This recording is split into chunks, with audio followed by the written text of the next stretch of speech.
Hello दोस्तों, स्वागत है आप सभी का आपके अपने यूट्यूब चैनल ऑनलाइन स्टडी में। आज मैं लाई हूँ आप लोगों के लिए एक नया प्रैक्टिस सेट। आपके आने वाले सभी परीक्षाओं के लिए इसमें उपयोगी प्रश्न हैं। तो आज हम देखेंगे एक नया प्रैक्टिस सेट। यदि चैनल पर नए हैं तो चैनल को सब्सक्राइब ज़रूर करें, बेल आइकन को भी ऑन कर लें, जिससे हमारे आने वाले सभी वीडियो का नोटिफिकेशन आपको सबसे पहले मिले। तो चलिए हम देखते हैं इस प्रैक्टिस सेट के क्वेश्चंस को। इस वीडियो का पीडीएफ चाहिए तो आप लोग टेलीग्राम चैनल को ज्वाइन करें, उसका लिंक आप लोगों को मिल जाएगा वीडियो के डिस्क्रिप्शन में। तो चलिए हम देखते हैं इस प्रैक्टिस सेट के क्वेश्चंस को। ये रहा हमारा पहला क्वेश्चन। किस युद्ध के बाद अशोक ने बौद्ध धर्म अपना लिया था? किस युद्ध के बाद सम्राट अशोक ने बौद्ध धर्म अपना लिया था? इसका सही आंसर हो जाएगा कलिंग का युद्ध। कलिंग युद्ध के बाद सम्राट अशोक ने बौद्ध धर्म अपना लिया था। अगला प्रश्न है, बुलंद दरवाज़ा किस शहर में स्थित है? बुलंद दरवाज़ा किस शहर में स्थित है? तो इसका सही आंसर है फतेहपुर। बुलंद दरवाज़ा स्थित है फतेहपुर में। अगला प्रश्न है, सूर्य मंदिर कहाँ स्थित है? सूर्य मंदिर कहाँ स्थित है? इसका सही आंसर हो जाएगा कोणार्क। सूर्य मंदिर स्थित है कोणार्क में। अगला प्रश्न है, इनमें से कौन सी नदी बिहार से होकर नहीं गुजरती है? इनमें से कौन सी नदी बिहार से होकर नहीं गुजरती है? तो इसका सही आंसर हो जाएगा यमुना। यमुना नदी बिहार से होकर नहीं गुजरने वाली नदी है। अगला प्रश्न है, केंद्र शासित प्रदेश दिल्ली को राज्य का दर्जा नहीं दिया जा सकता क्योंकि? केंद्र शासित प्रदेश दिल्ली को राज्य का दर्जा नहीं दिया जा सकता है क्योंकि? तो इसका सही आंसर होगा क्योंकि यह राष्ट्रीय राजधानी क्षेत्र है। इसकी विधायिका एवं मंत्रिपरिषद की सीमित शक्तियां हैं। इसी वजह से केंद्र शासित प्रदेश दिल्ली को राज्य का दर्जा नहीं दिया जा सकता है क्योंकि यह राष्ट्रीय राजधानी क्षेत्र भी है और इसकी विधायिका एवं मंत्रिपरिषद की शक्तियां सीमित है। अगला प्रश्न है, देश रियासतों के एकीकरण का श्रेय किसे जाता है? देशी रियासतों के एकीकरण का श्रेय किसे जाता है? तो इसका सही आंसर होगा सरदार पटेल को। देशी रियासतों के एकीकरण का श्रेय जाता है सरदार पटेल को। अगला प्रश्न है हमारा, योजना या नीति आयोग का पदेन अध्यक्ष होता है? योजना या नीति आयोग का पदेन अध्यक्ष कौन होता है? तो इसका सही आंसर है भारत का प्रधानमंत्री।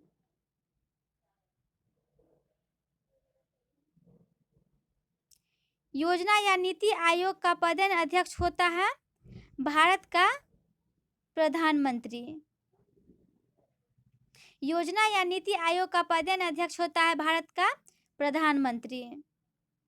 अगला प्रश्न है हमारा, भारत में जनगणना सामान्यतः कितने समय अंतराल पर होता है? भारत में जनगणना सामान्यतः कितने समय अंतराल पर होता है? तो इसका सही आंसर है 10 वर्ष। भारत में जनगणना का समय अंतराल है 10 वर्ष।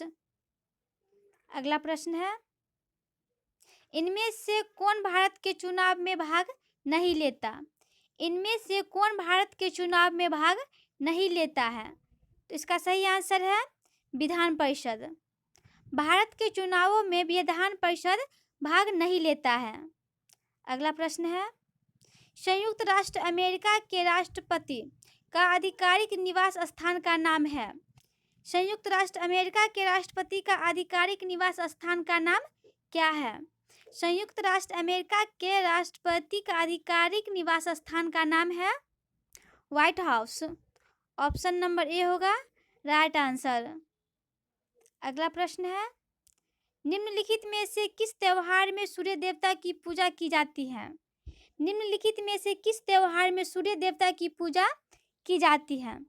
तो इसका सही आंसर होगा छठ में। छठ के त्योहार में सूर्य देवता की पूजा की जाती है?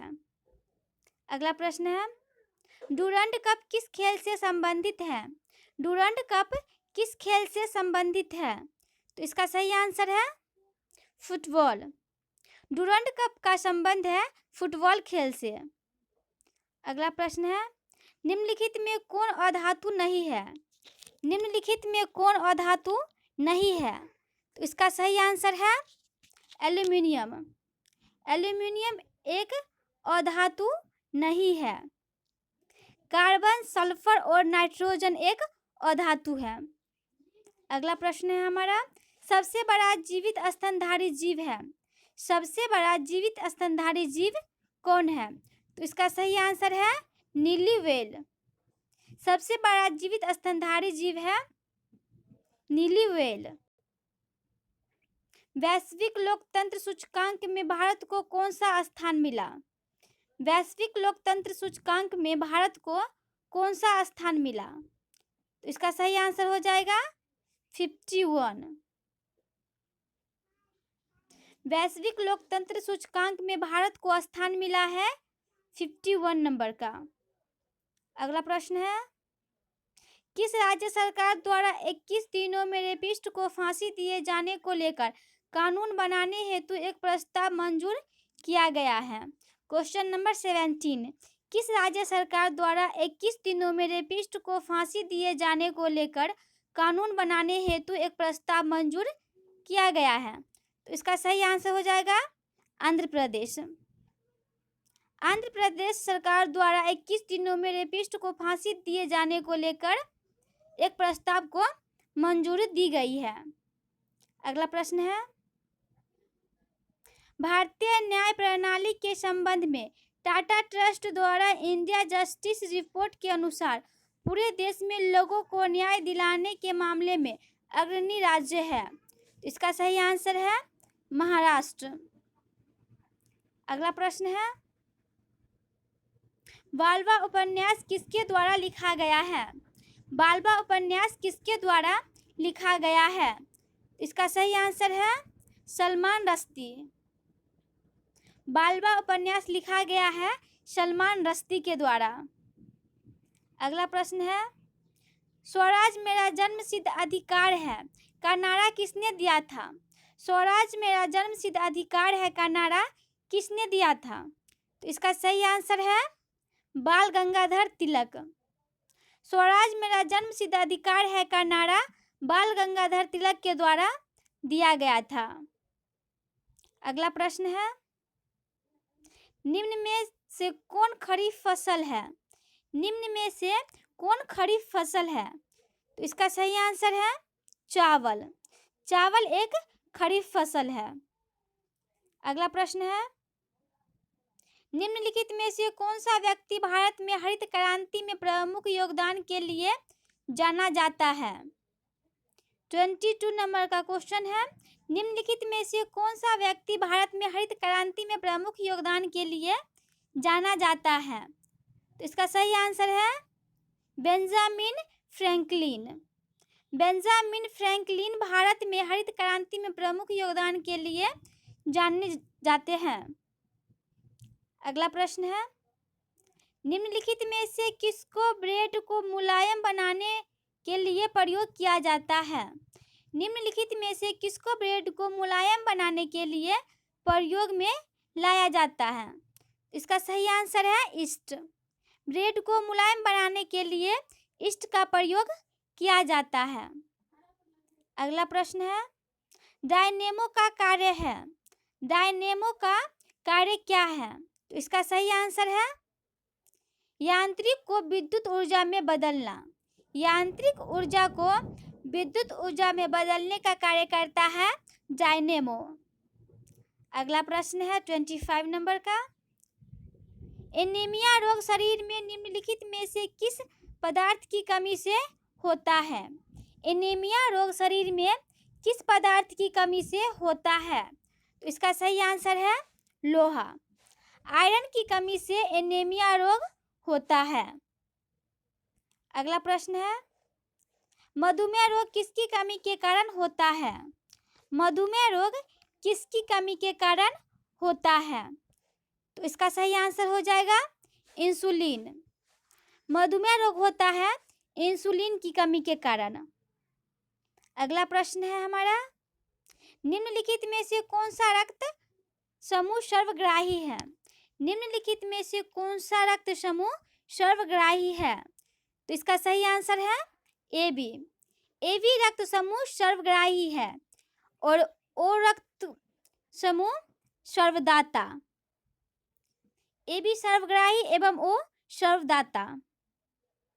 अगला प्रश्न है, सिकंदर ने भारत पर कब आक्रमण किया था?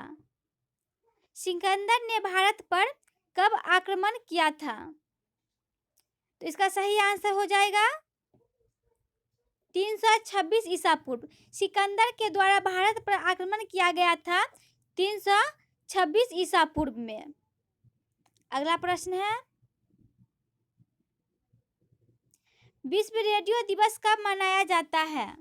विश्व रेडियो दिवस कब मनाया जाता है? तो इसका सही आंसर है 13 फरवरी। विश्व रेडियो दिवस मनाया जाता है 13 फरवरी को। अगला प्रश्न है 30 नंबर का और इस प्रैक्टिस सेट का ये हमारा लास्ट प्रश्न होगा। तो चलिए देखते हैं, किसी छड़ चुंबक को यदि धागे से स्वतंत्र लटका दिया जाता है तो वह किस दिशा को इंगित करेगा? किसी छड़ चुंबक को यदि धागे से स्वतंत्र लटका दिया जाता है तो वह किस दिशा को इंगित करेगा? तो इसका सही आंसर हो जाएगा उत्तर और दक्षिण।